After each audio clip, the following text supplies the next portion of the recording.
بلا شبہ ہر قسم کی تعریف اللہ کے لیے ہے جس نے اپنے بندوں کو نیکیوں کے موسموں سے نوازا تاکہ ان کے گناہوں کو معاف فرما دے، اور میں گواہی دیتا ہوں کہ اللہ کے سوا کوئی معبود برحق نہیں، وہ ایک ہے، اس کا کوئی شریک نہیں۔ اس نے ہم پر نعمتیں مکمل کر دیں، اور میں گواہی دیتا ہوں کہ ہمارے نبی اور سردار محمد صلی اللہ تعالیٰ علیہ وسلم اللہ کے بندے اور اس کے رسول ہیں۔ آپ پر اور آپ کی آل و اولاد پر اور آپ کی پیروی کرنے والوں پر تا قیامت بہت زیادہ درود و سلامتی ہو۔ اللہ کے بندو، اللہ تبارک و تعالیٰ کا ایک تقوی اختیار کرو اور اپنے ہر قول و عمل میں اس کی خشیت کو اپناؤ اور اس سے توفیق و تسدید مانگو۔ اے ایمان والو، اللہ تعالیٰ سے ڈرو جتنا اس سے ڈرنا چاہیے، اور سچی سیدھی باتیں کہو۔ اللہ تبارک و تعالیٰ تمہارے کام سنوار دے گا اور تمہارے گناہ معاف فرما دے گا، اور جو بھی اللہ اور اس کے رسول کی تابعداری کرے گا اس نے بڑی مراد پالی۔ رمضان کے روزوں کے حکام اور ان کی عظیم حکمتوں میں جو چیزیں جلوہ گر ہوتی ہیں ان میں آسانی اور نرمی ہے، جس پر دین اسلام کی بنیاد ہے۔ مخلوقات کے رب کی کامل بندگی اور شرعی مصلحتوں کا پاس و لحاظ کرنے کے ساتھ دین کے بقیہ فرائض اور عظیم واجبات کا یہی معاملہ ہے۔ سچ مچ میں مسلمان وہی ہے جو اپنے معاملے سے آگاہ ہو، وہ اپنی شناخت اور اس مقصد کو جانتا ہو جس کا زندگی میں پورا کرنا ضروری ہے۔ چنانچہ وہ موحد ہوگا، اللہ کی عبادت کرنے والا ہوگا، اسی کی اخلاص کے ساتھ پیروی کرنے والا ہوگا، اپنے رب کے آگے سر تسلیم خم کیے ہوئے اس کے سامنے جھکنے والا اور اطاعت کے ساتھ اس کی غلامی کرنے والا ہوگا، اس کے حکم کو ماننے والا اور اللہ کی منشا اور ارادہ کے مطابق اس کے دین پر سیدھا چلنے والا ہوگا۔ وہ غلو یا کوتاہی کسی بھی طرح سے راستے سے منحرف نہیں ہوگا۔ یہ اوصاف اور خصوصیات ہر موحد مسلمان کو شامل ہے جو دین اسلام کی پاسداری کرتا ہے، جس دن کو اللہ نے ہمارے لیے پسند کیا ہے اور جس کے سوا کسی دوسرے دن کو قبول نہیں کرے گا، جیسا کہ اللہ تعالیٰ کا فرمان ہے، اور تمہارے لیے اسلام کو تمہارے دین کی حیثیت سے قبول کر لیا ہے۔ جو شخص اسلام کے سوا اور دین تلاش کرے گا اس کا دین قبول نہ کیا جائے گا اور وہ آخرت میں نقصان پانے والوں میں سے ہوگا۔ اور یہ عقیدہ، شریعت، آداب اور اخلاق تمام معاملات میں میانہ روی کا دین ہے۔ جہاں تک زندگی میں مسلمان کے مقصد کی بات ہے تو اسے اللہ تعالیٰ نے اپنے اس قول کے ذریعہ بیان کیا ہے، میں نے جنات اور انسانوں کے محض اسی لیے پیدا کیا ہے، میں نے جنات اور انسانوں کو محض اسی لیے پیدا کیا ہے کہ وہ صرف میری عبادت کریں۔ پتہ چلا کہ مخلوقات کی پیدائش کا وہ مقصد جس کے لیے انہیں پیدا کیا گیا ہے اللہ تعالیٰ کی عبادت میں منحصر ہے۔ اسلامی بھائیوں، اللہ نے ہمیں اس دین حنیف سے عزت بخشی اور ہمارے لیے آسان اور نرم شریعت پسند کی جس میں نہ کوئی مشقت ہے اور نہ کٹھنائی، اور یہ اس دین کی عظمت کے مظاہر میں سے ہے۔ اللہ تعالیٰ کا فرمان ہے، اور تم پر دین کے بارے میں کوئی تنگی نہیں ڈالی۔ چنانچہ اللہ پاک نے اسی کا حکم دیا اور اسے ہی لازم قرار دیا جو نفسوں کے لیے آسان ہے، جو نہ ان کے لیے بھاری ہے اور نہ مشکل۔ پھر جب بعض تخفیف طلب اسباب وارد ہوتے ہیں تو اللہ تبارک و تعالیٰ اپنے حکم میں تخفیف وہیں طور کرتا ہے کہ یا تو اسے پورا یا اس کے بعد حصہ کو ساقط کر دیتا ہے۔ آپ صلی اللہ علیہ وسلم نے اس دین کی نرمی اور آسانی پر اس قول کے ذریعے زور دیا، فرمایا اللہ تعالیٰ کے نزدیک ادیان میں سب سے پسندیدہ نرم حنیف دین ہے۔ اللہ کے بندو، اگر ہم سوال کریں کہ اسلام کی آسانی اور رواداری کو سمجھنے کا راستہ کیا ہے تو جواب یہ ہے، سچ مچ اس کا سمجھنا سوائے اللہ کے نبی صلی اللہ علیہ وسلم کی سیرت کے اور کسی چیز سے نہیں ہو سکتا،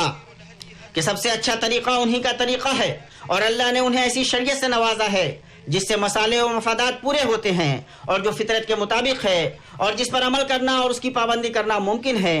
ان تین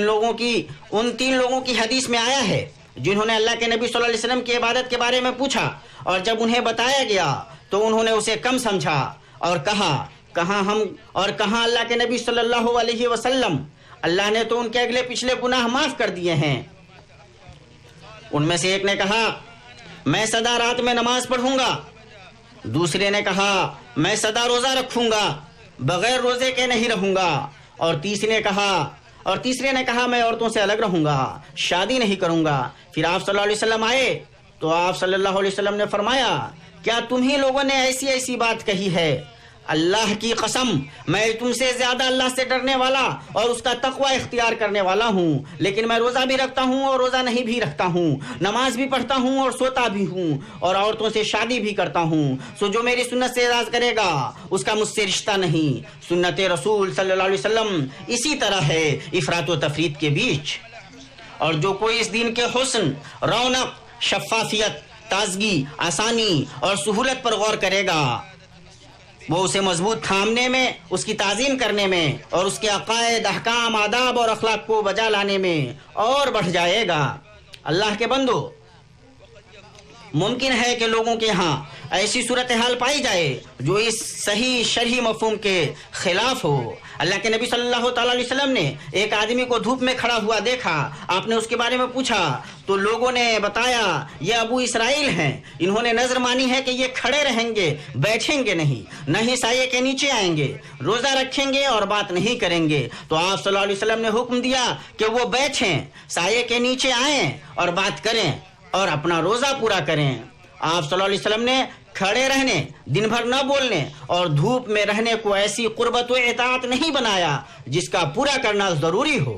یہ ان چیزوں میں سے ہے جن سے اللہ کی عبادت نہیں کی جا سکتی۔ جہاں تک روزہ کی بات ہے تو آپ صلی اللہ علیہ وسلم نے اس کی موافقت کی کہ آپ صلی اللہ علیہ وسلم کے طریقے میں سے ہے۔ یہ حدیث اس بات پر دلالت کرتی ہے کہ لوگوں کے غلط اعمال شریعت کی نمائندگی نہیں کرتے اور منحرف برتاؤ اور رویوں کا شریعت سے کوئی تعلق نہیں۔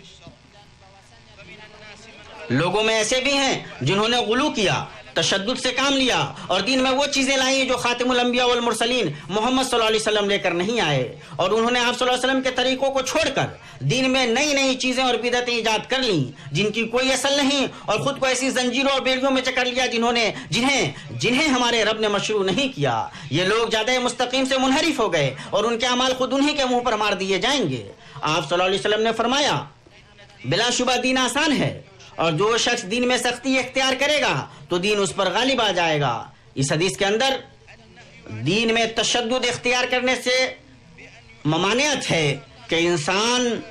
اپنے آپ کو اس عبادت کا مکلف کر لے جس کا وہ شدید مشقت کے بغیر متحمل نہیں ہو سکتا۔ اس کے مقابلے میں اللہ کے بندو وہ لوگ ہیں جو تفریط میں واقع ہوتے ہیں، اپنے دین کے معاملے میں سہل پسندی سے کام لیتے ہیں، یہ کہہ کر کہ دین آسان ہے یوں وہ بعض واجب چیزوں کو چھوڑ دیتے ہیں، محرمات کا ارتکاب کرتے ہیں اور اللہ کے بعض ضروری اوامر کو تشدد سے منسوب کرتے ہیں اور انہیں سختی سے متصف کرتے ہیں۔ ایسا ان کے ایمان کی کمزوری اور تقوی کی کمی سے ہوتا ہے۔ اس لیے تعجب خیز بات نہیں کہ ان کے لیے ان کے برے اعمال مزین کر دیے جائیں اور وہ صراط مستقیم سے منحرف ہو جائیں اور ان سے نرمی و آسانی کی وہ حقیقت اوجھل ہو جائے جسے لے کر مضبوط شریعت آئی ہے۔ بھائیو، بعض لوگوں کے ذہنوں میں یہ بات بیٹھ گئی ہے کہ دین میں صعوبتیں اور سختیاں ہیں۔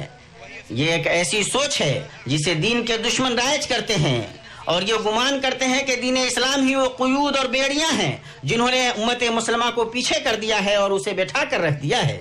اس ظالمانہ دعویٰ کو ان کے ماننے والے لے لیتے ہیں اور لوگوں کے بیچ پھیلاتے ہیں۔ چنانچہ شرعی احکام اور ان کے مصالح اور انہی میں سے روزے کے حکام اور اس کی حکمتیں ہیں، یہ سب اس لیے ہیں تاکہ اس ظالمانہ جھوٹ کو دفع کریں اور اس بے بنیاد تہمت کے عیب کو بیان کریں اور ہمیں بتائیں کہ دین آسان ہے اور یہ کہ اللہ نے بندے کو کسی چیز کا مکلف نہیں کیا مگر اس میں اس کے لیے آسانی رکھی اور اس کے اندر اس انسان سے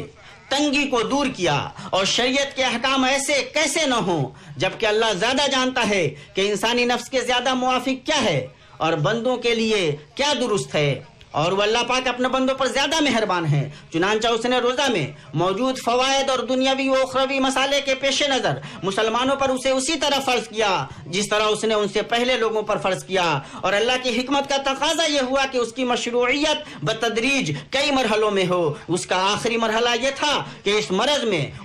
میں افطار کی رخصت جس میں روزہ رکھنا مشکل ہو، اور سفر میں افطار کرنے کی رخصت، اور پھر رمضان کے بعد چھوڑے ہوئے روزوں کی قضا کرنا، جیسا کہ اللہ تبارک و تعالیٰ کا فرمان ہے،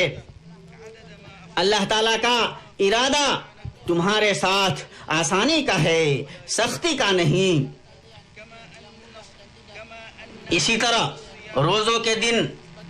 گنے چنے ہیں، یہ 30 دن سے زیادہ نہیں ہوتے، یہ 12 مہینوں میں سے ایک ماہ ہے، اور یہ طلوع فجر سے غروب شمس تک ہے، پورا دن و رات نہیں۔ اللہ تم پر رحم کرے۔ اب ذرا غور کرو کہ کس طرح اللہ نے ہمیں سختی کا مکلف نہیں کیا اور نہ ہمیں وہ حکم دیا جس کی ہم طاقت نہ رکھتے ہوں۔ اس کے باوجود لوگوں میں ایسے بھی ہیں جو شریعت کے احکام کے ساتھ کھلواڑ کرتے ہیں اور دین میں سے وہ لے لیتے ہیں جو ان کی خواہش نفس کے مطابق ہوتا ہے، اور اسے چھوڑ دیتے ہیں جو ان کی خواہش نفس کے مطابق نہیں ہوتا، اور آسانی کا مسئلہ انہیں یہاں تک پہنچا دیتا ہے کہ وہ شریعت کو اس کے معنی و حدود سے نکال دیتے ہیں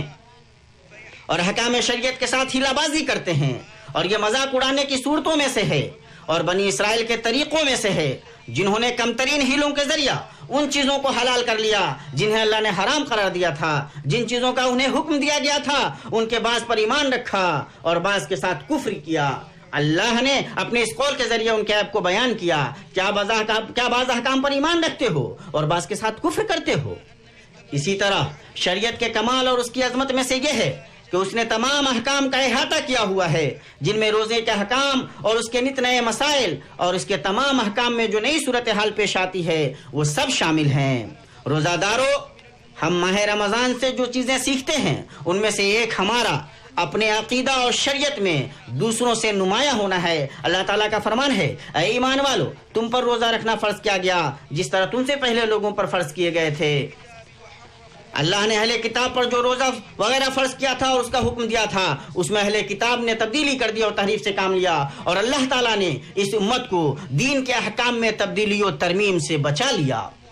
ہم رمضان میں جو چیزیں سیکھتے ہیں ان میں سے یہ بھی ہے کہ بندہ اخلاص پر اپنے نفس کی تربیت کرے۔ آپ صلی اللہ علیہ وسلم نے فرمایا، جس نے ایمان کی حالت اور ثواب کی نیت سے رمضان کے روزے رکھے اس کے پچھلے گناہ معاف کیے گئے۔ ایماناً یعنی ایمان کی حالت کا مطلب یہ ہے کہ اللہ اور اس کے رسول پر ایمان رکھتے ہوئے روزے کی فرضیت اور اللہ نے روزہ داروں کے لیے جو بڑا اجر رکھا ہے اس کی تصدیق کرتے ہوئے روزہ رکھا، اور احتساباً کا مطلب یہ ہے کہ اجر و ثواب طلب کرتے ہوئے بئی طور کہ روزہ اللہ کی خوشنودی کے لیے رکھے، نہ دکھلاوے کے لیے، نہ تقلید کرتے ہوئے اور نہ کسی اور مقصد کے لیے۔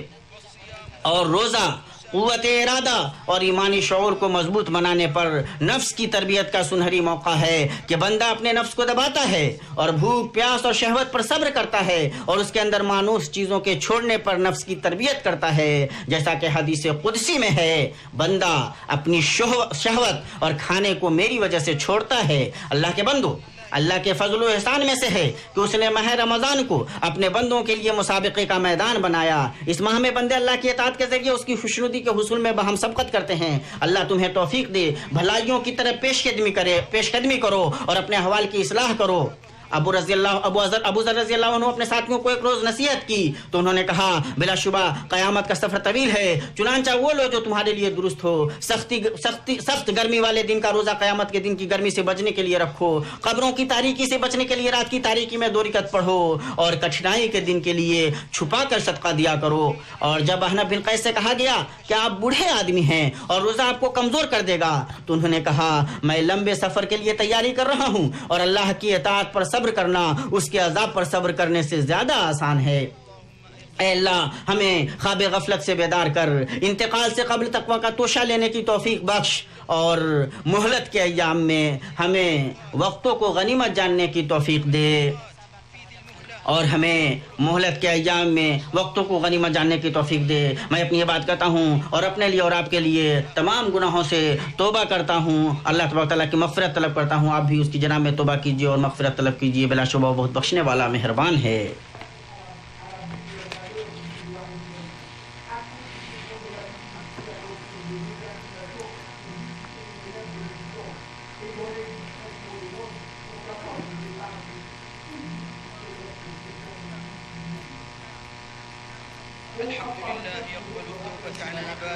ہر قسم کی تعریف اللہ تبارک و تعالیٰ کے لیے ہے جو بندوں کی توبہ کو قبول کرتا ہے اور گناہوں کو معاف فرماتا ہے، اور میں گواہی دیتا ہوں کہ اللہ تبارک و تعالیٰ ایک ہے، اس کا کوئی شریک نہیں، اور میں گواہی دیتا ہوں کہ ہمارے نبی اللہ کے بندہ اور اس کے رسول صلی اللہ علیہ وسلم ہیں، انہوں نے اللہ تبارک و تعالیٰ کی پیروی کی، اور درود و سلام نازل ہو آپ پر اور آپ کے اصحاب و آل پر اور جو آپ کی سنتوں کی پیروی کرے ان پر تا صبح قیامت. اما بعد، اللہ کے بندو، علی الاطلاق بندے کے لیے کوئی بھی چیز اللہ پر متوجہ ہونے، اس کے ذکر میں مصروف ہونے اور اس کی خوشنودی کو ترجیح دینے سے بڑھ کر نفع بخش نہیں، بلکہ بندے کے لیے اس کے بغیر نہ زندگی ہے، نہ نعمتیں، نہ مسرت اور نہ خوشی. اور جب اللہ کسی بندے سے محبت کرتا ہے تو اسے فضیلت والے اوقات میں فضیلت والے اعمال میں لگا دیتا ہے، اور اگر اس سے نفرت کرتا ہے تو فضیلت والے اوقات میں برے اعمال میں لگا دیتا ہے، تاکہ وہ اس کی سزا میں زیادہ درد انگیز ہو اور اس کی نفرت زیادہ سخت ہو کہ وہ وقت کی برکت سے محروم رہا اور وقت کی حرمت اس نے پامال کی. اللہ کے بندو، اس لیے غفلت اور اللہ تعالیٰ سے اعراض برتنے سے بچو، بلکہ ہمارے لیے ضروری ہے کہ ہم جد و جہد کریں، محنت کریں اور ان بابرکت دنوں اور راتوں میں اپنی طرف سے اللہ کو بھلائی دکھائیں، توبہ نصوح کریں، اللہ کے جھونکوں کے در پہ ہوں اور ہر ممکن نیک عمل میں اپنا حصہ ڈالیں، خوب اللہ کا ذکر کریں، فرض نمازوں کی حفاظت کریں، ان میں کوتاہی نہ برتیں، نہ سستی کریں، صدقہ کرنے، بھلائی خرچ کرنے، خیر کے کاموں میں حصہ لے لیں اور نیکی کے دروازوں میں شریک ہونے کے حریص ہوں. ہمارے اس مہینے کے بچے ہوئے ایام سے فائدہ اٹھاتے ہوئے، جس کا 1/3 حصہ گزر چکا، ہم اپنے رب کی کتاب پر تلاوت اور غور و فکر کی حیثیت سے متوجہ ہوں کہ نماز، تلاوت قرآن اور بقیہ تمام نیکیوں پر متوجہ ہونے سے دل شفاف ہوتے ہیں اور نفسوں میں پاکیزگی آتی ہے. ہم اس مہینے کی راتوں کو غنیمت جانیں، ان راتوں میں موجود فضل اور بڑے اجر کو ذہن میں رکھتے ہوئے، جیسا کہ اللہ کے نبی صلی اللہ علیہ وسلم نے فرمایا، جس نے ایمان کی حالت اور ثواب کی نیت سے رمضان کی راتوں میں قیام کیا، اس کے پچھلے گناہ معاف ہوئے.